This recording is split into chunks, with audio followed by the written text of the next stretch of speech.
Hello friends, welcome to the JEE hacks. और ये question है अपने पास एक और जेई एडवांस 2025 से ही। ठीक है। So question basically Faraday law पे बेस है। ठीक है। क्वेश्चन में क्या बोला है कि एक कंडक्टिंग स्क्वायर लूप है और इनिशियली एक्स जेड प्लेन में ये लाई कर रहा है और लोअर एज जो है इसका वो एक्स एक्सिस के अलोंग हिंज कर रखा है, यानी फिक्स कर रखा है। ठीक है। और जो ये रीजन अपने पास वाई, जिस रीजन पॉजिटिव मतलब एक्स जेड प्लेन के आगे वाला जो रीजन है जिसमें वाई पॉजिटिव है, उस रीजन में अपने पास एक टाइम डिपेंडेंट मैग्नेटिक फील्ड है जो कि जेड डायरेक्शन के अलोंग पॉइंट कर रहा है, राइट।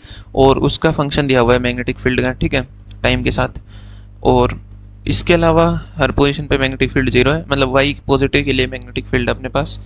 और टी बराबर जीरो पे बोल रहा है कि loop starts rotating with constant angular speed omega about x axis in clockwise direction. तो क्या है कि क्लॉकवाइज डायरेक्शन में ही रोटेट करना स्टार्ट करते हैं। ठीक है। और सेल्फ इंडक्टेंस और ग्रेविटी को नेग्लेक्ट करना है और अपने को बताना है कि जो भी इसमें EMF इंड्यूस होगी उसका फंक्शन चाहिए टाइम के साथ। ठीक है। तो उसका ग्राफ पूछा गया अपने से ऑप्शन में। तो सबसे पहले तो अपन किसी रैंडम टाइम टी पे अगर इसको देखें तो ये किस टी टाइम में ओमेगा टी एंगल घूम जाएगा, जो कि दिया भी हुआ है इस क्वेश्चन में, राइट। अब अगर अपन इसको देखें सिचुएशन को, तो ये जो अपना लूप है किसी टी टाइम पे ओमेगा टी एंगल ये घूम चुका होगा। ठीक है। तो उस केस में जो मैग्नेटिक फील्ड है इसका वो तो वर्टिकल डायरेक्शन में जेड के अलोंग, ठीक है। और ये ओमेगा टी एंगल घूम चुका है और इसका जो एरिया वेक्टर रहेगा इस लूप का बेसिकली वो ऐसे कुछ रहेगा, एरिया वेक्टर इसके परपेंडिकुलर रहेगा। तो अगर ये ओमेगा टी है और ये परपेंडिकुलर यानी 90 है तो ये वाला एंगल अपने पास 90 माइनस ओमेगा टी हो जाएगा, राइट। तो जैसे ये 90 माइनस ओमेगा टी होगा तो ये वाली जो अपनी है एक्सिस और ये बी वेक्टर वाली जो लाइन है ये दोनों पैरेलल हैं, तो ये वाला एंगल और ये वाला एंगल अपने पास इक्वल हो जाएंगे अल्टरनेट एंगल से, तो 90 माइनस ओमेगा टी। ठीक है। तो बी और ए के बीच का एंगल अपने पास आ गया किसी रैंडम टाइम टी पे 90 माइनस ओमेगा टी रहेगा। अब करना क्या है अपने को, फ्लक्स लिखना है। अगर अपन फ्लक्स लिखें इसमें तो फ्लक्स लिख सकते हैं किसी रैंडम टाइम टी पर। फ्लक्स क्या होता है अपना, बी डॉट ए होता है, राइट। डॉट प्रोडक्ट कैसे खुलेगा, बी का मैग्नीट्यूड इंटू ए का magnitude into cos theta, right. So ये अपने पास आ जाएगा, बी अपने को दिया ही हुआ है B naught cos omega T, right.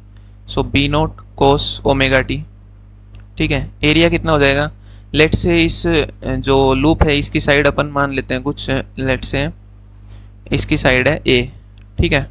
तो एरिया कितना हो जाएगा अपने पास, ए स्क्वायर हो जाएगा, ठीक है। और अगर बात करें कोस थीटा की तो थीटा कितना अपने पास, थीटा मतलब angle between B vector and A vector, जो कि अपने पास है 90 minus omega T, right. So ये कितना हो जाएगा यार, B naught A square cos omega T, और कोस 90 माइनस ओमेगा टी कितना हो जाएगा, साइन ओमेगा टी हो जाएगा, राइट। अब क्या करते हैं, 2 से मल्टीप्लाई 2 से डिवाइड कर देते हैं, डबल एंगल में कन्वर्ट कर लेते हैं इसको, ठीक है। So B naught A square by 2, ये 2 sine omega t into cos omega t कितना हो जाएगा, साइन ऑफ 2 ओमेगा टी हो जाएगा, ठीक है। और यहाँ से अपने पास बेसिकली फ्लक्स आ चुका है। अपने को चाहिए EMF कितना इंड्यूस होगा इसमें। तो EMF अपने को पता ही है फेराडे लॉ से वो कितनी होती है, minus D phi by D T होती है। फाई क्या है अपना, मैग्नेटिक फ्लक्स। तो अगर अपन देखें D phi by D T करें और माइनस के साथ, तो इसका डिफरेंशिएशन जब अपन करेंगे तो ये तो एज इट इज रहेगा B naught A square by 2, sine का डिफरेंशिएशन अपने पास हो जाएगा कोस 2 ओमेगा टी, और चेन रूल से इसका फिर से डिफरेंशिएशन करेंगे तो ये 2 ओमेगा और आ जाएगा मल्टीप्लाई में, ये 2 कैंसिल हो जाएगा। यहाँ से आ जाएगा अपने पास माइनस का B naught A square omega into cos 2 omega t, सही है।